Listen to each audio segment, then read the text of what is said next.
ahoana marina ahoana ity fampiarana ny lalàna ity.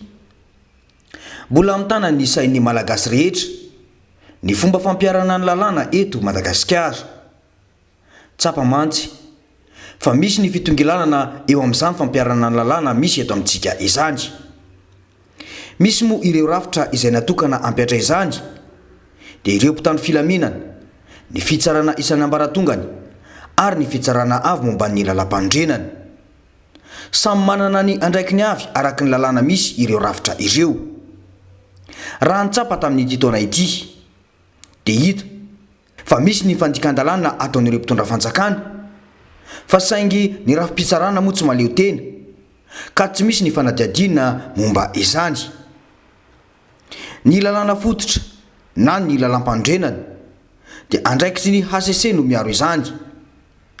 Betsaka ireo fianakaianana nataon'ny antoko-panohitra sy ny vondron'olona maro samihafa momba io fiarovana ny lalam-pandrenana io fa saingy apetraka foana moa fa tsy azo ivalozana ny didy avoky ny HCC. Izay no mahatanitandalàna atsika.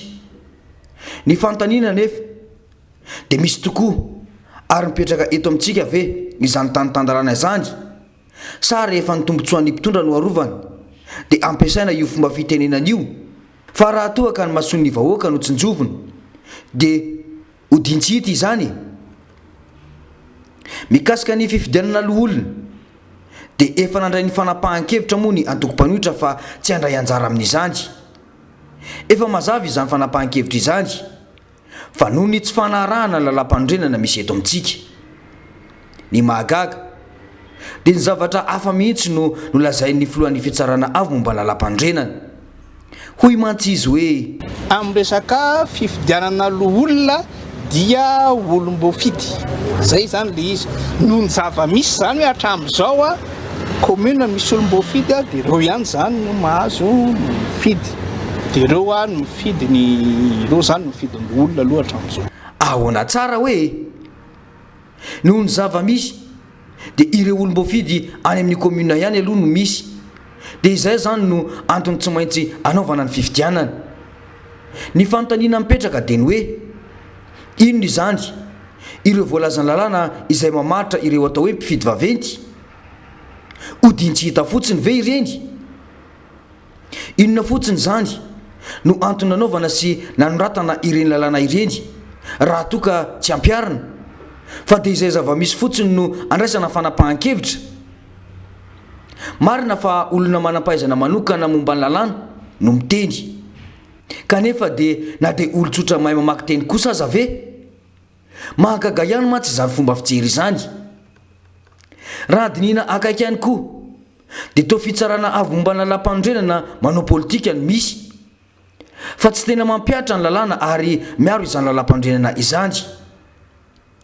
Tsara ihany koa no mamerina fa efa imbetsaka ireo olona amin'izao fotoana izao ireo no niteny fa miala ero zareo rehefa tapitra ny fotoam-piasany.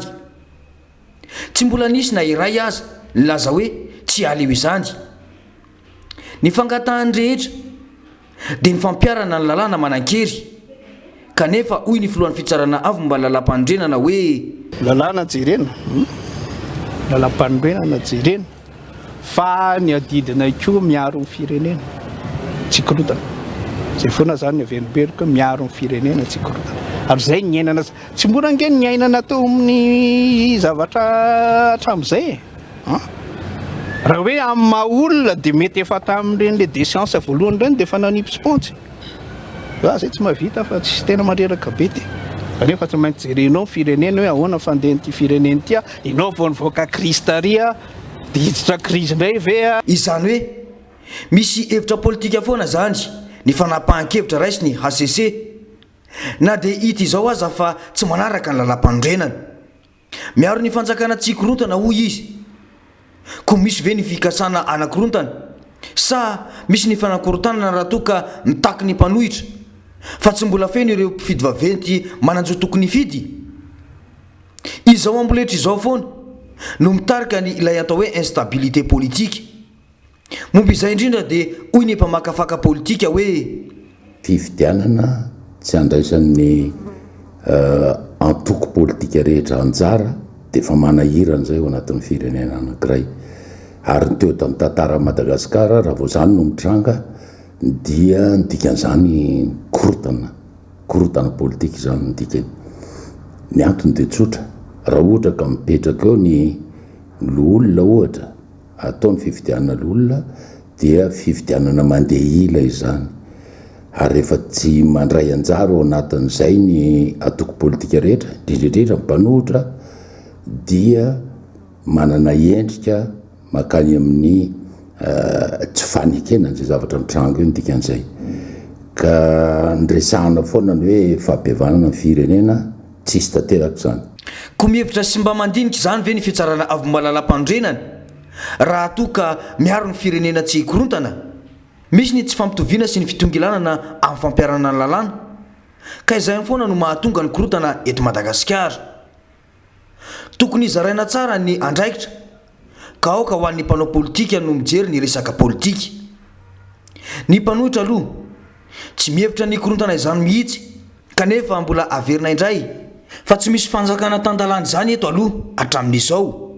Fa na ny androm-panjakana izay tokony ampiatra sy hiaro ny lalam-pandrenana aza dia tsapa fa tsy manao izany andraikitra izany akory. Mbola voalazany teo ihany koa moa ny momba ny tsy tokony anaovana ny fifidianana mandritra ny fotoam-pahavaratra. Nolazaina tamin'izany fa tsy ao anatin'ny lalam-pandrenana izany, ary ny firenen-kafa aza hoy izy afaka manatanteraka izany, koa nahoana antsika no tsy afaka anao izany. Ny lalam-pandrenana dia mamatra izany tokoa fa saingy misy ny loi organique 2018 tsipika aotraotra 7 izay mamatra ny fifidianana sy ny fitsakam-pakevi-bahoaka ao amin'ny andininy 220, izay milaza mazava fa mandritry ny maintany andry no tokony anaovana ny fifidianana. Faharoa, tsy izay zava-misy any ivelany akory no arahana, satria mety tsy hitovy ny lalàna mifehy ny fifidianana any amin'ny sy eto Madagasikara. Koa tsy mitombona mihitsy izany fomba fijery izany. Ny lalàna no ampiarina raha toa ka tena tantandalàna tokoa isika. Araka ny efa namparateto dia miaina tanteraka ao anatin'ny firenena tsy refesy mandidiny firenena. Efa nolazain'ny Haino Manjery sy ny gazety maro ny fanakanana ny olom-boafidy tsy hanao tatitra tany Mahajanga sy Fianarantsoa. Ireny rehetra ireny dia milaza fa misy ny fitongilanana rehefa mampiatra ny lalàna ka ezahana ny anampianam-bava ny mpanohitra, fa ny feo ny mpitondra fanjakana irery ihany angamba no tokony hoenoin'ny vahoaka. Ny mpitandro filaminana sy ny fitsarana moa dia lasa fitaovana ho an'ny fanjakana fotsiny ihany. Koa mipetraka amin'ny fanontaniana hoe misy marina ve ny fampiarana ny lalàna velona eto amintsika? Fa ahoana marina e?